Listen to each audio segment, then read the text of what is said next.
परमेश्वर ने कहा कि ऐ लोगों, ऐ मेरे चेलों, ऐ मेरे विश्वासियों, प्रार्थना करो क्योंकि खेत तो पके हुए हैं लेकिन मजदूर थोड़े हैं। तो खेत के स्वामी से विनती करो कि वो मजदूरों को भेज दे।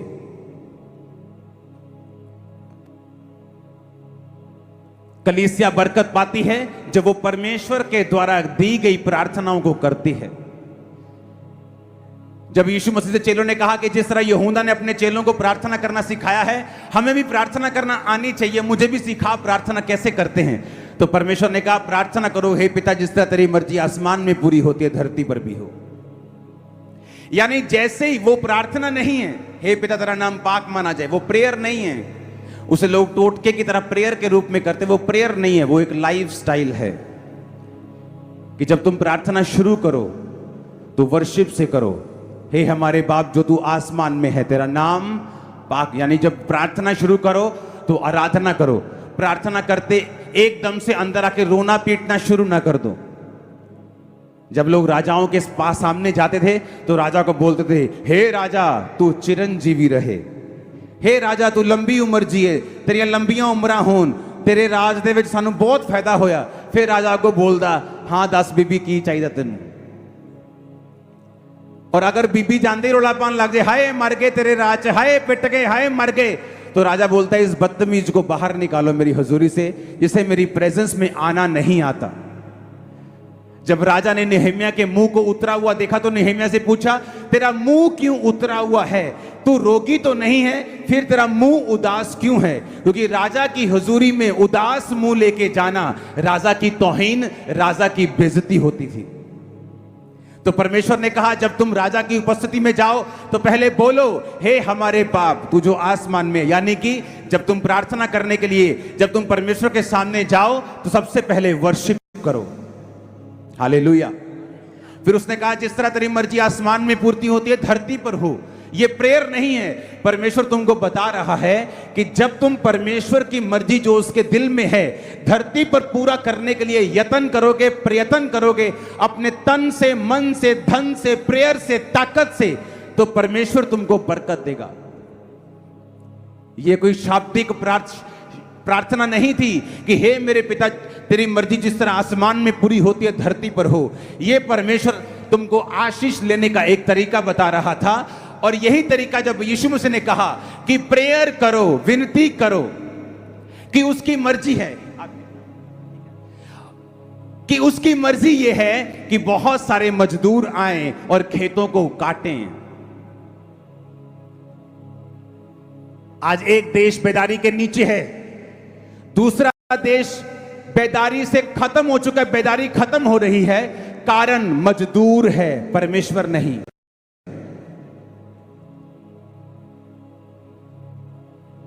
एक देश जहां बेदारी है, एक देश जहां नहीं है, कारण परमेश्वर नहीं है। अगर कारण परमेश्वर होता तो प्रभु यीशु मसीह यहां पर नहीं कहते कि विनती करो, खेत तो बहुत हैं लेकिन मजदूर थोड़े हैं। तो परमेश्वर विनती करने के लिए नहीं बोलता, आपको प्रार्थना करने के लिए नहीं बोलता, आपको उसके विषय में काम करने के लिए नहीं बोलता। कलीसिया का काम है जो परमेश्वर के दिल में है उसे जज करना, उसे देखना और उसके बाद उसको लेना, उसके विषय में प्रेयर करके उस विषय में काम करना शुरू करना, ताकि परमेश्वर की बरकत जो स्वर्ग में परमेश्वर आपके लिए रखता है वो धरती पर भी आपकी लाइफ में आए, क्योंकि यही स्वर्ग का राज है। Hallelujah, hallelujah. उसने कहा विनती करो कि खेत कितने सारे हैं लेकिन मजदूर क्या हैं? बहुत थोड़े हैं। आपको प्रार्थना करनी है कि परमेश्वर अपने मजदूरों को भेजे इंग्लैंड कंट्री में, वो अपने मजदूरों को भेजे यूरोप कंट्रीज में, वो अपने मजदूरों को भेजे मिडिल ईस्ट कंट्रीज में, वो अपने मजदूरों को भेजे एशिया में, चाइना में, इंडिया में, जहां फसलें तैयार हैं लेकिन काटने वाले लोग थोड़े हैं। आप जब प्रेयर करेंगे, बाइबल कहती है जब आप परमेश्वर की इच्छा को समझकर उसके मुताबिक प्रार्थना करने शुरू करते हैं तब परमेश्वर आपको वो देता है जो आप मांगते हैं। उसने कहा क्यों चाहिए आप परमेश्वर को? वो क्यों आपको पवित्र आत्मा देता है? क्योंकि वो इस दुनिया में परमेश्वर बिना शरीर के काम नहीं करता। वो कर सकता है पर नहीं करता। शैतान भी शरीर देखता है, शरीर को कब्जा करता है, फिर वो गलत लोगों को उठाकर अपने काम करवाता है। वो सारे करप्शन, वो सारे गलत काम, वो सारे चीजें ये शैतानी है, ये शैतान यूज करता है लोगों को। और अब परमेश्वर क्या चाहता है? वो चाहता है आपके शरीर को यूज करना। और बाइबल कहती है, यीशु ने कहा, जब तू मेरी महिमा के लिए मेरे नाम से मेरे पिता से कुछ मांगेगा तो मेरा पिता तुझे देगा। इसका मतलब क्या? जब आप परमेश्वर की महिमा के लिए मांग रहे हैं कि परमेश्वर, इंग्लैंड में क्रिश्चियनिटी बढ़नी चाहिए, कम नहीं होनी चाहिए, अपने मजदूरों को भेज, अपने सर्वेंट्स को भेज, अपने अपने अपने दासों को भेज, दासों को उठा, हीलिंग इवेंजलिस्ट भेज, चमत्कार करने वाले पास्टर्स वहां भेज, बेदारी वहां पे भेज। तो आप परमेश्वर की महिमा के लिए क्या करना शुरू कर गए? मांगना शुरू कर गए। जब आप परमेश्वर की महिमा के लिए आप मांग रहे हैं, आपका मकसद खुदा की काम करना है, और दूसरी तरफ अगर आपका बच्चा बीमार है तो आप जब परमेश्वर की महिमा करने के बाद, प्रेयर करने के बाद, उसका काम करने के बाद बोलेंगे, परमेश्वर मेरे बच्चे को भी चंगा कर, वो बोलेगा, जो कुछ तू मेरे नाम से मेरी महिमा के लिए मांगेगा मैं उसे करूंगा। तेरा बच्चा चंगा हो चुका है, तेरा बिजनेस चंगा हो चुका है। लेकिन प्रॉब्लम यह है, हमने कभी भी अपने शरीर को खुदा की महिमा के लिए नहीं दिया। हमने कभी भी परमेश्वर की महिमा के लिए मांगा ही नहीं। हमने जब भी मांगा अपने लिए मांगा। आज लोगों से पूछो, क्यों अमीर होना चाहते हो? ताकि मैं अपनी बेटी की अच्छी शादी कर सकूं। अच्छी बात है। ताकि मैं अपने बेटे को फॉरेन में पढ़ने के लिए भेज सकूं। बहुत अच्छी बात है। और बताओ? और कुछ नहीं। बाइबल कहती है, तुमने इसलिए मांगा और पाया नहीं कि उसे व्यभिचार में उड़ा दो या संसारिक रीति से उड़ा दो। अगर तुम मांगोगे, परमेश्वर मुझे तेरा काम करना है। कितनी ब्रांचेस हुई अभी? सिर्फ 25 नहीं, 125 होनी चाहिए। खुदावंद मुझे बरकत दे कि मैं इस काम में हिस्सा डाल सकूं। फिर क्या होगा? वो आपको बरकत देगा। जब वो आपको बरकत देगा तब आपके बच्चे अपने आप फॉरेन में जाएंगे। जब वो बरकत देगा, आपकी बच्ची की शादी अपने आप अच्छी होगी, क्योंकि आपका मकसद जो है वो परमेश्वर की मर्जी को पूरा करना बन चुका है। यीशु मसीह ने कहा, प्रार्थना करो खेत के मालिक से। कौन है खेत का मालिक? यहोवा परमेश्वर। कौन है खेत? आप लोग, वो लोग जो बचाए नहीं गए, वो रूहें जो बचने के लिए तैयार हैं, जो नशों में मर रही हैं, बीमारियों में मर रही हैं। और कौन है मजदूर? खुदावंद के सेवक, खुदावंद के सुसमाचार प्रचारक, प्रचार करने वाले लोग, परमेश्वर का काम करने वाले लोग। यीशु मसीह कहते हैं, मेरी इच्छा यह है कि बहुत से मजदूर हों। इसलिए मैं कहता हूं, ये खामबरा चर्च विश्वासियों की चर्च नहीं है, ये मजदूरों की चर्च है। आज से आप मजदूरी करेंगे यीशु मसीह के सामर्थ्य नाम में, खुदावंद के नाम की।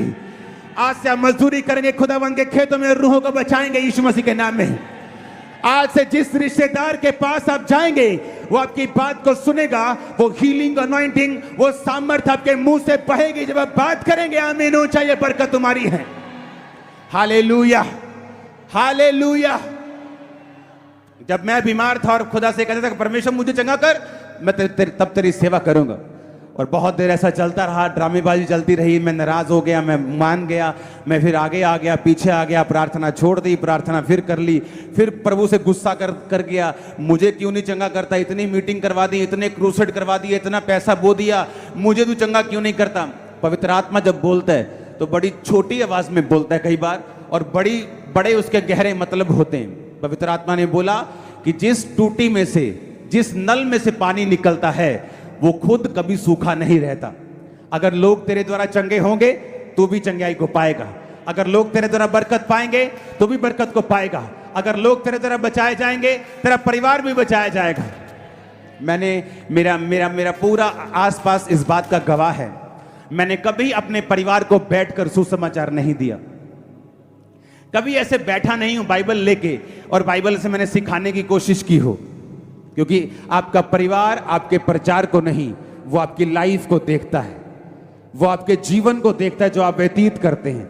आप कितना झूठ बोलते हैं, आप बात बात में कितने सच्चे हैं, आपकी लाइफ क्या है, प्रेयर क्या है, आपका कैरेक्टर कैसा है, वो देखता है आपका परिवार। लोग प्रचार से बचते हैं क्योंकि लोग आपका अंदर कैरेक्टर नहीं जानते वो कैसा है, लेकिन आपका परिवार आपके कैरेक्टर से बचता है।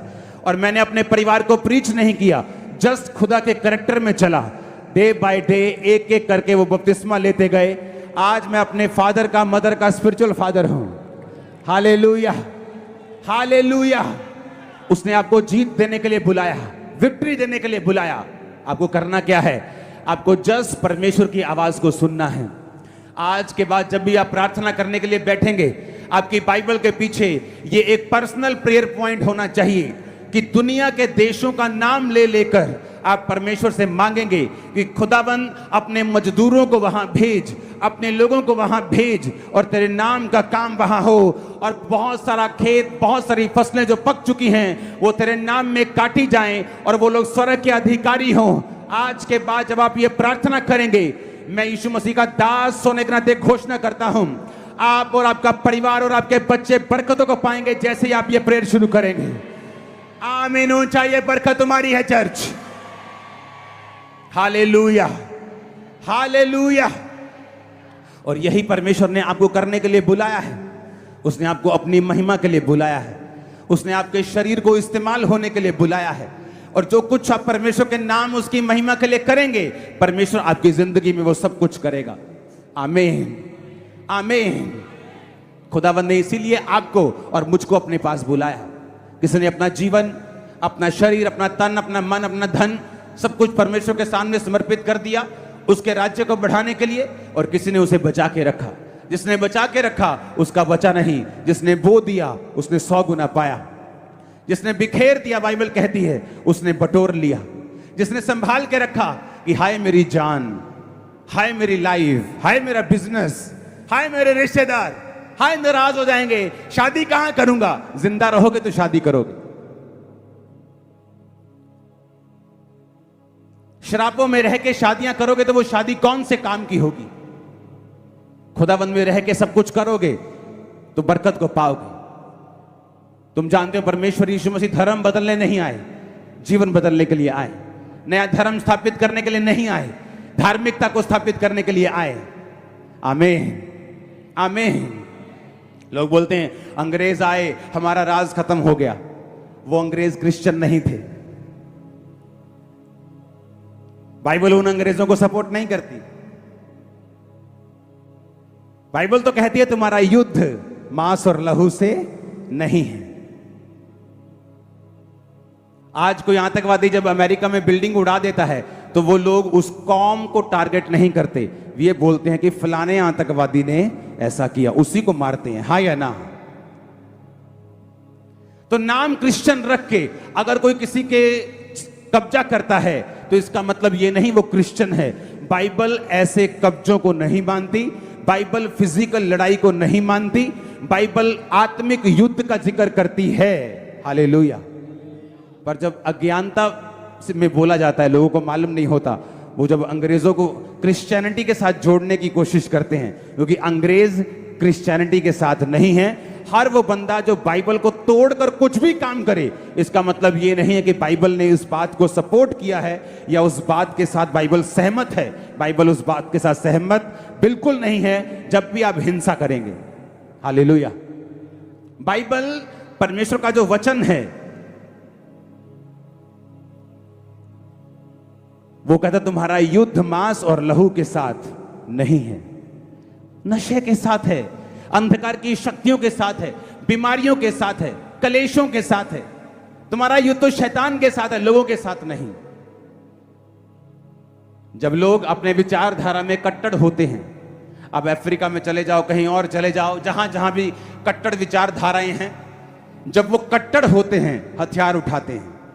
जब एक क्रिश्चियन कट्टर होता है हथियार फेंकता है।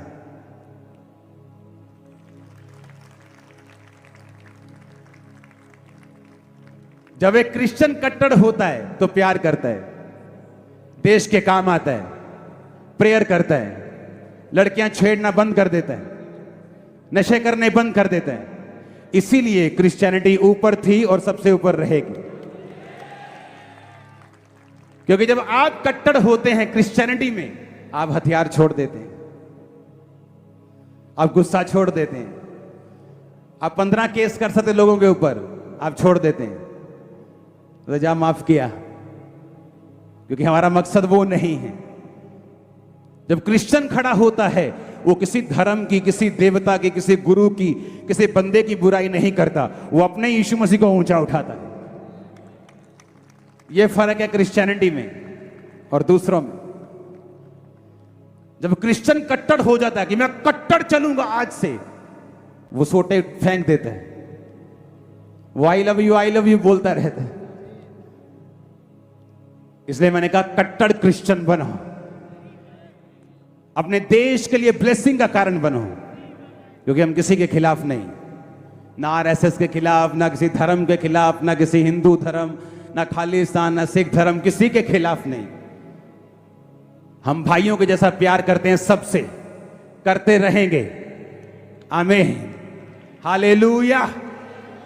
आपका मकसद है परमेश्वर के काम को करना, किसी का भय ना खाना, किसी से डरना ना, क्योंकि आप रूहों को बचाने के लिए एक आत्मिक मकसद लेके आप चले हैं और परमेश्वर ने आपको इसलिए चुना है। वो इसीलिए आपको बरकत देगा, इसलिए आपके परिवार को ब्लेस करेगा, इसलिए आपके जीवन को ब्लेस करेगा, क्योंकि आपने परमेश्वर के काम को चुना, किसी से डरे नहीं, किसी से भय नहीं खाया। आमीन, आमीन। यही वचन कहता है। आपको प्रेयर करनी है आज के बाद, जब भी प्रार्थना करने के लिए बैठेंगे, कि खुदाबंद अपने मजदूरों को, अपने पास्टर्स को, अपने हीलिंग इवेंजलिस्ट को भेज, देशों में, कनाडा में भेज, अमेरिका में भेज, यूके में भेज, यूरोप में भेज, मिडिल ईस्ट में भेज, सऊदी अरेबिया में भेज, कजाकिस्तान, सारे नाम ले लेके उन देशों में भेज, तेरा काम वहां पे हो। उत्तर कोरिया में भेज, तेरे मजदूर वहां पे जाएं और काम करें। आप जब प्रेयर करेंगे, परमेश्वर लोगों को उठाएगा, वो यंग लोगों को उठा के खड़ा करेगा, वो उनको सामर्थ्य देगा, उनको ताकत देगा, मिरेकलस पावर देगा। वो जहां कहीं जाएंगे बातों से नहीं, वो चमत्कारों के साथ और हीलिंग के साथ और वचन के साथ प्रचार करेंगे और परमेश्वर का आत्मा छुएगा लोगों को। आमीन, आमीन। और यही परमेश्वर का मकसद है। इसलिए उसने तुमको नफरत करना नहीं सिखाया, उसने कहा अपने काम पर ध्यान देना, किसी का डर मत करना, उनसे मत डरना जो तुम्हारे शरीर को नाश कर सकता है, उनसे डरना जो तुम्हारी आत्मा को भी नाश कर सकता है। Hallelujah, hallelujah. ऊंची आवाज में हालेलुया बोलो 7 बार जरा।